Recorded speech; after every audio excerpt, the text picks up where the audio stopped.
દર્શક મિત્રો નમસ્કાર, હું એબી ચાવડા ખેતીવાડી ગ્રામ સેવક આપ સૌનું અમારી ખેડૂત મિત્ર યુટ્યુબ ચેનલમાં હાર્દિક સ્વાગત કરું છું.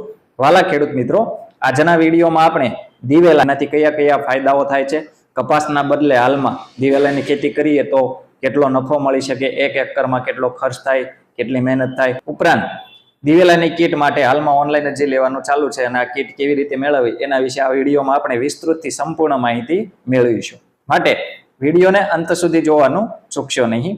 તો વાલા દર્શક મિત્રો, કપાસની જગ્યાએ દિવેલા એટલે કે એરંડાની જો આપણે ખેતી કરીએ તો ઓછું જોખમ અને વધારે નફો મળે છે. જેમાં આપણે એક એકરમાં કપાસ અને દિવેલાની ખેતીની સરખામણી કરીએ તો એમાં એક એકરમાં કપાસ માટે આપણે એટલે કે 2.5 વીઘામાં કપાસ વિશે આપણે માહિતી મેળવીએ તો બિયારણથી લઈને કાપણી થાય ત્યારબાદ કપાસના જે અવશેષો દૂર કરવા સુધીની તમામ કામગીરી થાય, એમાં વધારે મહેનત થાય છે. એની સામે ખેડૂતોનો ખર્ચ પણ વધારે થાય છે અને એની સામે દિવેલાની આપણે વાત કરીએ તો વાવણીથી લઈને કાપણી થાય ત્યાં સુધીમાં કપાસની સરખામણીમાં ઓછી મહેનત, ઓછો ખર્ચ લાગે છે અને એની સામે વધુ આવક મળે છે. હવે દર્શક મિત્રો, કપાસના પાકમાં 1 એકર એટલે કે 2.5 વીઘામાંથી કેટલો નફો મળે છે એના વિશે આપણે વાત કરીએ તો 7,000 થી 22,000 સુધીની મર્યાદામાં નફો જે તે ખેડૂત કપાસમાંથી લઈ શકે છે. એની સામે આપણે દિવેલાની વાત કરીએ તો 1 એકરમાંથી જે તે ખેડૂત 45,000 નો ચોખ્ખો નફો મેળવી શકે છે. એટલે કપાસની સરખામણીમાં દિવેલાનો ચોખ્ખો નફો આપ સૌ આ રીતે જોઈ શકો છો. આગળ દર્શક મિત્રો, 1 એકરમાં કપાસનો આ પાક આપ સૌ વાવો એનો ખર્ચ કેટલો થાય અંદાજિત, તો એના વિશે આપણે વાત કરીએ તો ₹38,000 સુધીનો ખર્ચ 1 એકર એટલે કે 2.5 વીઘામાં કપાસમાં આપ સૌને થાય છે. એની સામે દિવેલાના પાકમાં કેટલો ખર્ચ થાય છે તો ₹27,000 સુધીનો ખર્ચ 1 એકરના દિવેલાની ખેતી પર થાય. આગળ દર્શક મિત્રો, કપાસના પાકમાં રોગ અને જીવાત જેમાં ગુલાબી ઈયળનો ખૂબ જ વધારે પ્રમાણમાં ઉપદ્રવ આપ સૌ જોઈ શકો છો. છેલ્લા ઘણા વર્ષોથી ખેડૂતોને ગુલાબી ઈયળનો પ્રશ્ન ખૂબ જ વધારે પ્રમાણમાં રહે છે. એની સામે દિવેલાના પાકમાં આપ સૌને આ રોગ અને જીવાતનું સાવ નહિવત પ્રમાણમાં અથવા સાવ ઓછા પ્રમાણમાં જોખમ સાવ ઓછું જોવા મળે છે.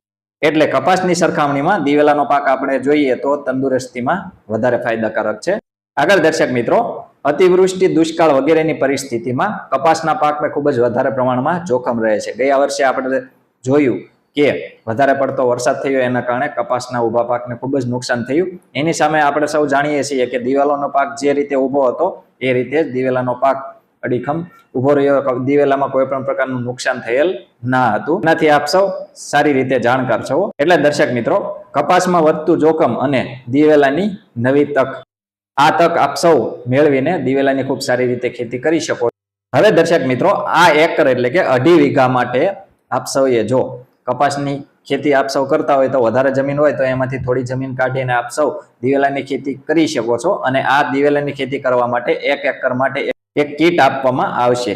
આ કીટ માટે આપ સૌએ ઓનલાઈન અરજી કરવાની રહેશે. આ ઓનલાઈન અરજી દર્શક મિત્રો ગુજરાત સરકારના આઈ ખેડૂત પોર્ટલ પર ખેતીવાડી વિભાગની યોજનાઓમાં નિદર્શન નામના ઘટકમાં ઓનલાઈન અરજી આપ સૌએ કરવાની રહેશે. તારીખ 14 જૂન 2026 સુધી આ ઘટકમાં ઓનલાઈન અરજી લેવાનું ચાલુ છે. લાભ લેવા માંગતા ખેડૂતોએ આ સમયગાળા દરમિયાન ઓનલાઈન અરજી કરી દેવી. આ ઓનલાઈન અરજી દર્શક મિત્રો આપ સૌ ઘરે બેઠા કરી શકો છો. ક્યાંય જવાની જરૂર નથી, ખર્ચો કરવાની જરૂર નથી. આના માટે અમે અમારી ચેનલમાં એક વિડીયો બનાવેલ છે કે આઈ ખેડૂત પોર્ટલ પર ફોર્મ કેવી રીતે ભરવું, અરજી કેવી રીતે કરવી. એ વિડીયોની લિંક ડિસ્ક્રિપ્શનમાં આપ સૌને મળી જશે. એ વિડીયો જોઈને આપ સૌ ઘરે બેઠા આના માટે ફોર્મ ભરી શકો છો. હવે દર્શક મિત્રો, આ નિદર્શન કીટ, દિવેલાની જે નિદર્શન કીટ આપ સૌને આપવામાં આવશે એમાં કઈ કઈ વસ્તુઓ આપવામાં આવશે એના વિશે આપણે માહિતી મેળવીએ તો નવીન બિયારણ, દિવેલાનું નવીન જાતનું જે બિયારણ હોય એ આપ સૌને આપવામાં આવશે. ઉપરાંત એની સાથે NPK બેક્ટેરિયા જે લિક્વિડ સ્વરૂપમાં આવે છે એ NPK આપ સૌને આપવામાં આવશે. એની સાથે દર્શક મિત્રો, માઇકોરાઇઝા જે જૈવિક ફૂગ છે જે મૂળનો વિકાસ માટે અને જે તે પાકને પોષક તત્વો આપવા માટે ફાયદાકારક છે, એ માઇકોરાઇઝા. ઉપરાંત નીમ ઓઇલ જે લીંબોળીનું તેલ આવે છે એમાંથી બનાવેલ જે દવા આવે છે એ નીમ ઓઇલ દવા પણ આની સાથે આપવામાં આવશે.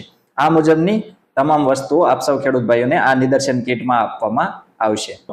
દર્શક મિત્રો, આવા જ ખૂબ જ ઉપયોગી વિડીયો પોતાના મોબાઈલમાં મેળવવા માટે આપ સૌ આપણી આ ખેડૂત મિત્ર ચેનલ સાથે બન્યા રહેશો.